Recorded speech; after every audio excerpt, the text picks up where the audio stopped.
Nous, président, attendu que suivant exploit. En date du 31 décembre 1958, la société civile immobilière du 10e rue Marguerite et les époux Bouchon ont fait donner congé pour le 1er juillet 1959 à Hachfi de l'appartement et dépendances dont elle est locataire au troisième étage de l'immeuble situé à Paris, 10e rue Marguerite. Attendez que ce congé a été donné en précisant que Dame Bouchon, assistée de son mari, entendait exercer le droit de reprise de l'appartement, dont s'agit en vertu de l'article 19 de la loi du 1er septembre 1948, au bénéfice de sa fille Dame Bouchon, son profession épouse de Rémy Maurice Marie Chavannes, sous-directeur commercial, ainsi que de ce dernier et des 3 enfants issus de leur union. Attendons qu'il a été précisé dans ce congé que ces derniers, qui habitent actuellement à Lagny, 4 avenue du Général Leclerc, dans un immeuble appartenant à la société La Marchoise, concède comme accessoire du contrat de travail qu'il la dite société lie à Dr Chavannes devront, à la suite de la suppression du poste occupé par ce dernier, libérer les lieux à la date du 1er avril 1959, de sorte qu'ils ne disposeront plus alors d'une habitation correspondant à leurs besoins normaux.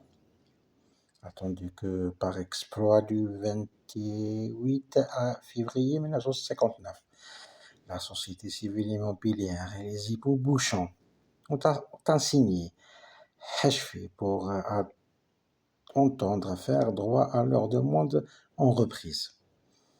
Attendu que pour résister à la demande, Hachfi prétend que par suite de l'apport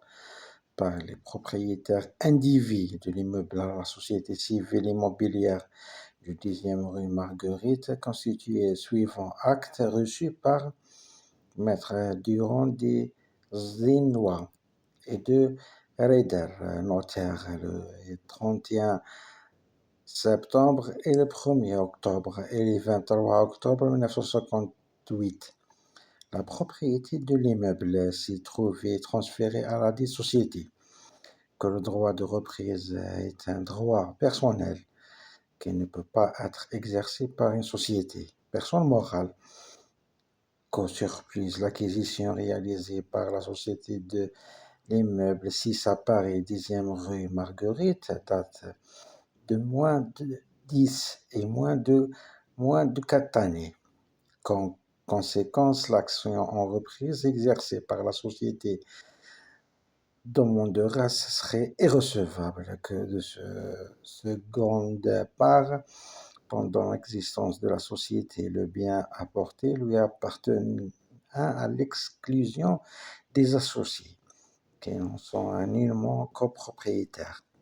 que seuls les membres des sociétés mentionnées au chapitre 1er de la loi du 28 juin 1938 des sociétés de construction ont été autorisés en vertu d'un texte spécial à exercer le droit de reprise sur les appartements qui leur sont attribués en jouissance, que la société demanderesse ne rentrant pas dans cette catégorie. Ses membres ne sont pas recevables à exercer le droit de reprise. Enfin, que la propriété des 800 Paris part de la société civile immobilière du 10e rue Marguerite, dont la dame Bouchon prétend se prévaloir pour fonder son action en reprise, lui ont été attribués en rémunération de son apport à la société constituée en octobre 1958,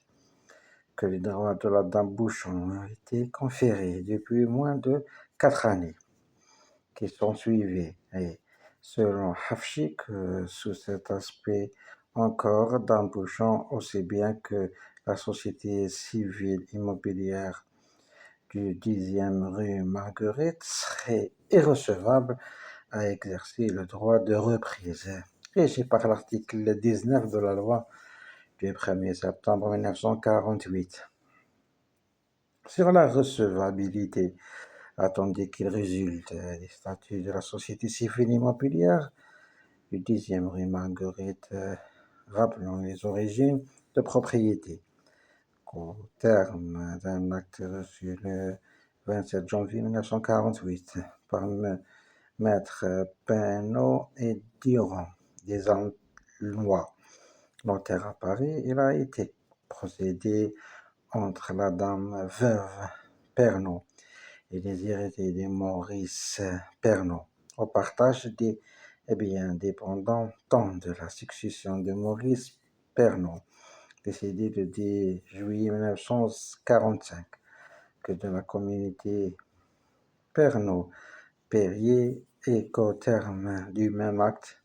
l'immeuble 6 à Paris, 10e rue Marguerite, était laissé dans l'indivision entre les cohéritiers. Attendez que ceci, en suivant acte reçu le 30 septembre 1er et 23 octobre 1958 par M. Durand des Zenois et de Reiter notaire à Paris, constitué entre eux la société civile immobilière. Attendez que les parts reçues par les copropriétaires de l'immeuble en représentation de la valeur de leur apport donnaient droit pendant l'existence de la société à la jouissance et lors de la dissolution de la société au retrait de l'associé à l'attribution en toute propriété de locaux d'habitation déterminés. Attendez que les 800 parts reçues par Dame Bouchon en représentation de son apport lui donnaient droit privatif, notamment sur l'appartement occupé par Hachfi. Attendez que Madame Bouchon entre dans le cas d'application de l'article 20 bis de la loi du 1er septembre 1948. A. Comme porteuse de part d'une société civile immobilière telle qu'elle prévue au chapitre 1er de la loi du 28 juin 1938. B. Comme ayant droit par effet de ses parts à la jouissance et à l'attribution d'un appartement. Attendez que Dame Bouchon a qui est conservé ses droits à titre gratuit depuis le 27 janvier 1948, que les différentes formes prises en équivalence par ces droits n'ont pu modifier l'étendue quant à l'exercice de l'action reprise qui lui a été possible avant la constitution de la société. Attendez qu'il convient de considérer qu'au jour de l'exploit introductif d'instance, le dernier acte à titre onéreux remontait à plus de 10 ans. Attendez que la demande telle qu'introduite à la requête conjointement de la société civile immobilière et de la Dame Bouchon est recevable. Sur les autres moyens, attendez que nous ne trouvons pas en l'état de la cause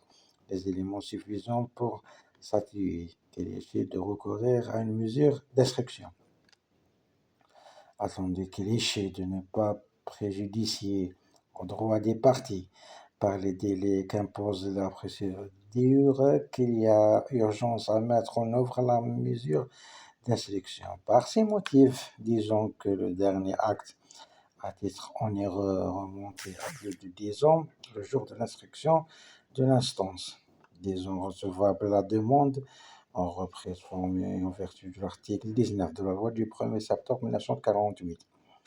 par la société civile immobilière du 10e rue Marguerite et par les époux Bouchon, ayant avant dire droit, tout droit et moyen des parties réservés, comme étant l'aîné, huissier, audiencier, lesquels en cas d'empêchement sera remplacé par ordonnance rendue sur simple requête, et aura pour mission en son tour de tout renseignement utile de rechercher si les conditions de la demande en reprise paraissent conformes aux conditions prévues par l'article 19 de la loi du 1er septembre 1948.